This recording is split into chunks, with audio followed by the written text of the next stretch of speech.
मुख्यमंत्री तीरथ सिंह रावत से मंगलवार को बीजापुर अतिथि गृह में इंडियन आइडल फेम गायक पवनदीप राजन ने भेंट की। मुख्यमंत्री ने पवनदीप राजन को शुभकामनाएं देते हुए उन्हें युवाओं का प्रेरणा स्रोत बताया। उन्होंने कहा कि पवनदीप ने अल्प समय में संगीत की दुनिया में प्रसिद्धि पाने के साथ ही प्रदेश का नाम भी रोशन किया है। अल्मोड़ा के देवायल में 24 वर्षीय गर्भवती मंजू देवी की डॉक्टरों की लापरवाही के चलते मौत हो गई। महिला के साथ उसके गर्भ में पल रहे 2 मासूम बच्चों की भी मौत हो गई। पूर्व ग्राम प्रधान गोपाल सिंह ने बताया कि पहले महिला को प्राथमिक स्वास्थ्य केंद्र ले जाया गया, जहां डॉक्टरों ने आने में देरी की। उसके बाद हायर सेंटर रेफर किया गया।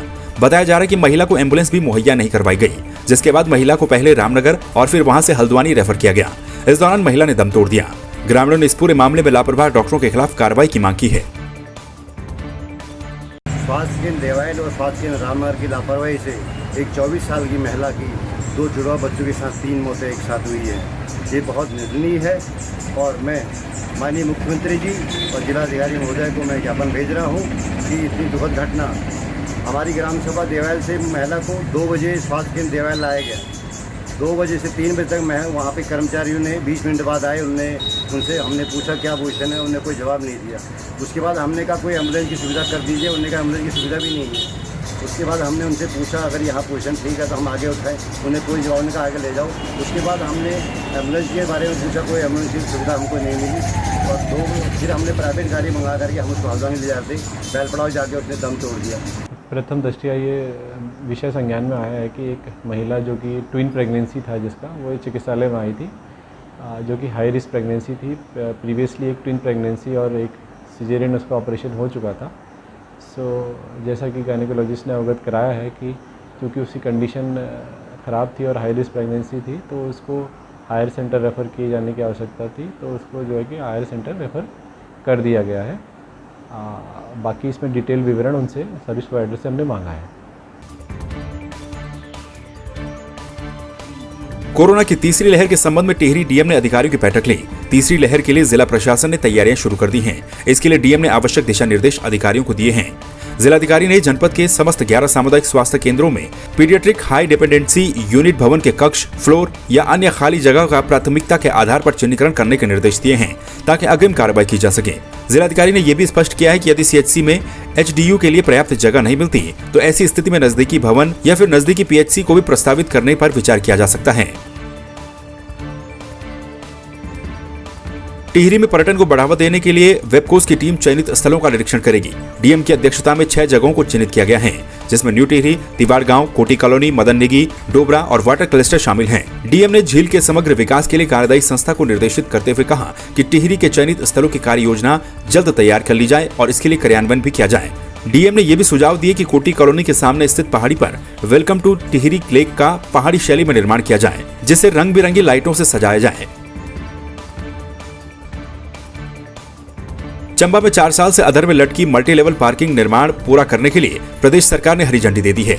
पार्किंग का अवशेष काम पूरा करने के लिए पर्यटन विभाग ने 1 करोड़ 30 लाख की धनराशि जारी की है। 6 महीने के अंतर्गत लोक निर्माण विभाग ने पार्किंग तैयार कर जनता को समर्पित करने का लक्ष्य भी रखा है। 4 मंजिला मल्टी लेवल पार्किंग का निर्माण पूरा होने से चंबा में लोगों को जाम की समस्या से नहीं जूझना पड़ेगा। इस पार्किंग में एक समय में 15 बड़ी बसें और 55 जीप, टैक्सी और कारें एक साथ खड़ी रह सकती हैं। वर्क अवार्ड हो चुका है और इसी हफ्ते जो कि कॉन्ट्रैक्टर काम शुरू कर देगा और 6 मंथ के उसमें जो कि काम हमारा पूरा हो जाएगा दिसंबर तक। बेसिकली जो हमारा जो कि रैंप है नीचे गाड़ियों में जाने के लिए, ग्राउंड फ्लोर से नीचे हमारे -1, -2, -3 में गाड़ियों के जाने के लिए जो कि हमारा रैंप जो बना है उसका स्लैब पड़नी है, उसमें छत पड़नी है ताकि रेन वाटर उसमें जो कि अंदर न जाए। 8 दुकानों का हमारा निर्माण है, वो जो कि उसके बाद रंगाई पुताई का है अंदर और बाकी जो भी फिनिशिंग के वर्क हैं एएनएम डिवीजन द्वारा जो है उसमें विद्युतीकरण का कार्य किया जाना है। पिथौरागढ़ में पूर्व सैनिकों को मिलने वाली कैंटीन सुविधाओं में हो रही भारी अनियमितताओं से पूर्व सैनिकों में काफी रोष है। सैनिक संगठनों का कहना है कि पिथौरागढ़ सैनिक बाहुल्य क्षेत्र होने के कारण यहाँ के कैंटीन पर पूर्व सैनिक और सेवारत सैनिकों का दबाव काफी ज्यादा रहता है, लेकिन उसके बावजूद भी कैंटीन फैसिलिटी का विस्तार नहीं किया जा रहा है। उनका कहना है कि कैंटीन को सही तरीके से मैनेज नहीं किया जा रहा, जिस वजह से भारी दिक्कतें हो रही हैं। पूर्व सैनिक संगठन ने सैनिक कल्याण मंत्री गणेश जोशी को पत्र लिखकर आवश्यक कार्रवाई करने की भी मांग की है। पूर्व सैनिकों को मिलने वाली कैंटीन सुविधा आज पूर्व सैनिकों के लिए परेशानी का सबब बन चुकी है। पिछले कई महीनों से देखा जा रहा है कि जब भी कैंटीन आती है इसी तरीके की धक्का मुक्की और अराजकता का माहौल होता है। इसमें कैंटीन मैनेजमेंट पूरी तरीके से विफल हो गया है, जो वहाँ पर की भीड़ को मैनेज नहीं कर पा रहा है। इसके संदर्भ में पूर्व सैनिक संगठन पिथौरागढ़ ने पहले भी कैंटीन मैनेजमेंट से बात की थी और अपने सुझाव प्रस्तुत किए थे, लेकिन उन्होंने इस बारे में कोई दिलचस्पी नहीं दिखाई। पूर्व सैनिक संगठन की तरफ से इसमें फिर से कैंटीन मैनेजमेंट के साथ बात करेंगे या फिर हायर अथॉरिटी से मिलकर उनके इसके सुधार के लिए सुझाव प्रस्तुत करेंगे। लापरवाही तो क्या, इसमें कैंटीन व्यवस्थापकों की थोड़ा लापरवाही है। इन्होंने जो एक तो क्या है कि जो अपना ये बुकिंग खोलते हैं, ये हफ्ते में 3 दिन का खोलते हैं। 3 दिन की अपेक्षा अगर ये महीने भर सामान उपलब्ध कराए और बुकिंग महीने भर खोले तो उसमें क्या है कि भीड़ कम होगी, और ऐसी जो भीड़ हो रही है आज की तरह तो ऐसी नहीं हो पा, तो सामान भी मिल जाएगा और भीड़ भी कम होगी, कैंटीन व्यवस्थापकों को भी आसानी रहेगी। पिथौरागढ़ में अपने मुवक्किल के एक मामले में नैनीताल से पिथौरागढ़ पहुंचे एक वकील की कोतवाली पिथौरागढ़ के प्रभारी निरीक्षक के साथ कहासुनी और नोकझोंक हो गई। कोतवाली में मामला इतना ज्यादा गर्मा गया कि प्रभारी निरीक्षक और वकील के बीच हाथापाई हो गई। वकील ने प्रभारी निरीक्षक पर अभद्रता, गाली गलौज और मारपीट करने का आरोप लगाते हुए पिथौरागढ़ बार संघ के सहयोग से पुलिस अधीक्षक के सामने इस मामले को रखा, जिसके बाद प्रभारी निरीक्षक को लाइन हाजिर कर दिया गया। मैं नहीं सुन पा रहा हूँ, आप अच्छे से बात करिए पहले। अरे अब मैं कहाँ करूँ गाड़ी, बाहर तो जगह ही नहीं है। मैं कह रहा हूँ गाड़ी बाहर करनी, यहाँ से कह रहा हूँ। अब आप क्या करेंगे अगर मैं आपसे मिलने आया हूँ? मैं कह रहा हूँ गाड़ी बाहर करनी। नहीं, अब मैं क्या करूँ बताइए ना, मैं आपसे बात कर रहा हूँ, तू करके कर रहे हैं। नहीं, आप तू करके क्यों बात कर रहे हैं? आप तू करके बात कैसे कर रहे हैं? रबड़ मारूंगा किसको? आप मुझे रबड़ मारेंगे? आप मुझसे रबड़ मारेंगे? नहीं, आप होते कौन है मुझे मारने वाले? नहीं, आप मुझे क्या मारेंगे कैसे? क्या है? मैं क्या हूँ? क्या है तू?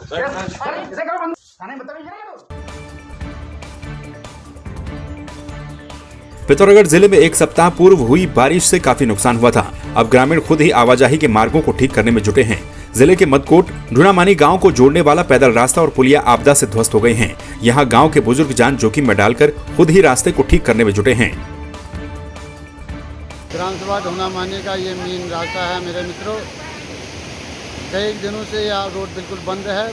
बंद होने के कगार में आज ढूनामानी के ग्राम सभा यहाँ पर आई है। अपने हिसाब से ये रोड बना रहे हैं। कितने बार शासन प्रशासन को बताने के बाद भी उन्होंने कोई ध्यान नहीं दिया है शासन प्रशासन ने। और आज हमारे गांव में ट्रांसफार्मर भी बिल्कुल फूक गया है। ट्रांसफार्मर लेने हम इधर आए हैं। इस रास्ते हम ये रोड बना के ट्रांसफार्मर को ले जा रहे हैं। बड़ी दिक्कत मुसीबत की बात है कि कैसे इस हालत में यहाँ से हम ट्रांसफार्मर को उधर ले जाएंगे। और रोड का आने जाने का मुख्य रास्ता यही है हमारा। पौड़ी डीएम इन दिनों दूरस्थ गांवों में चौपाल लगाकर लोगों की समस्याओं को सुन रहे हैं। डीएम अधिकारियों को मौके पर ही समस्याओं के निराकरण के निर्देश भी दे रहे हैं। डीएम ने जिले के असगढ़ समेत मलेथा और कलजीखाल ब्लॉक के बूंगा क्षेत्र में ग्रामीणों की समस्याओं को सुना। लोगों ने पानी की किल्लत की समस्या डीएम के सामने रखी। डीएम ने जल जीवन मिशन के तहत इन गाँवों को शामिल करने और इनकी सूची बनाने के निर्देश अधिकारियों को दिए हैं। निरीक्षण के समय में जहाँ जहाँ जल जीवन मिशन में विलेज एक्शन प्लान बना है उसका निरीक्षण किया। ग्राम सभा के बैठकों का क्या ब्यौरा है उसका जानकारी लिया। Village water and sanitation committee अगर गठित हुआ है या गठित करने में कोई समस्या है उसकी जानकारी लिया। आज मलेथा ग्राम पंचायत और बुंगा ग्राम पंचायत में आकर निरीक्षण किया है। जो फेज़ 1 का कार्य है उसका अभी उन्होंने बताया कि कुछ मकानों तक functional house hold tap connection पहुँच गया है। कुछ मकानों तक पहुँचना बाकी है। उसके लिए अलग से वो DPR में कार्यवाही उनको करना है अभी ठेकेदार के माध्यम से। और फेज़ 2 वाला जो कार्य है, चरण 2 वाला जो कार्य है उसके लिए अभी ग्राम पंचायत को मैंने अवगत करा दिया है। कोटद्वार में रामनी पुलडीराम मार्ग पर एक कार गहरी खाई में जा गिरी। कार में सवार 2 लोगों की मौके पर ही मौत हो गई, जबकि एक गंभीर रूप से घायल हो गया। सूचना पर मौके पर पहुंची पुलिस ने रेस्क्यू कर गंभीर रूप से घायलों को बेस अस्पताल में भर्ती करवाया, जबकि मृतकों के शवों को पोस्टमार्टम के लिए बेस अस्पताल भेज दिया गया। पुलिस और SDRF की टीम ने मौके पर पहुंचकर रेस्क्यू का काम किया। जो कल एक्सीडेंट हुआ उसमें 3 आदमी थे, उनमें से 2 एक्सपायर हो गए और एक इंजर्ड है, वो भर्ती है हमारे यहाँ। तो उसका अभी हम जांच करा रहे हैं। तो अभी देखने में तो बहुत ज़्यादा सीरियस नहीं लग रहा है, लेकिन फिर भी हम CT स्कैन करा रहे हैं। लेकिन अभी वो कंडीशन उसकी ठीक लग रही है, पहले से ज़्यादा बेटर लग रही है। ये द्वारा टेलीफोन शाम को 6 बजे लगभग हमें टेलीफोन से सूचना मिली थी कि एक गाड़ी जो है स्रोत के ऊपर रामनी पुलिंडा रोड पे 6 किलोमीटर लगभग ऊपर खाई में गिर गई है। तो मौके पर SDRF की टीम के साथ मैं मौके पर गया था अपने पुलिस बल के साथ। तो मौके पे देखा तो 3 व्यक्ति गाड़ी में सवार थे, जिनमें से 2 मौके पर ही एक्सपायर हो गए थे और एक घायल था। घायल को प्राथमिकता से हम सड़क पर लाए रेस्क्यू करके और उस एक द्वारा 108 सरकारी अस्पताल कोटद्वार भेजा गया। अपने प्राकृतिक सौंदर्य के लिए विश्वविख्यात फूलों की घाटी कल यानी कि 1 जुलाई से पर्यटकों के लिए खोल दी जाएगी। नंदा देवी नेशनल पार्क के उपवन संरक्षक नंद वल्लभ शर्मा ने बताया कि फूलों की घाटी में पॉलीगॉन घास को उखाड़ने के साथ ही पुलियां और मार्गों को ठीक किया गया है। घाटी में लगभग 45 तरह के पुष्प खिले हैं। उन्होंने कहा कि पर्यटकों को यहाँ पर भी कोविड-19 के नियमों का पालन करना होगा। 1 जुलाई 2021 से पर्यटकों के लिए खोली जा रही है। जो भी पर्यटक आएंगे वो 72 घंटे पहले की कोरोना नेगेटिव की रिपोर्ट कंपलसरी है। नेगेटिव रिपोर्ट प्राप्त होने के बाद ही उनको अनुमति दी जाएगी। पर्यटकों के लिए वहां पर इस समय जो रास्ते बंद हो गए थे बर्फबारी के कारण, वो रास्ते खोल दिए गए हैं। 2-3 जगहों पर पुलियाएं टूट गई थी, पुलियाओं को निर्माण करा दिया गया है। बाकी समय तुम्हारा अंदर सभी चीजें सुरक्षित है।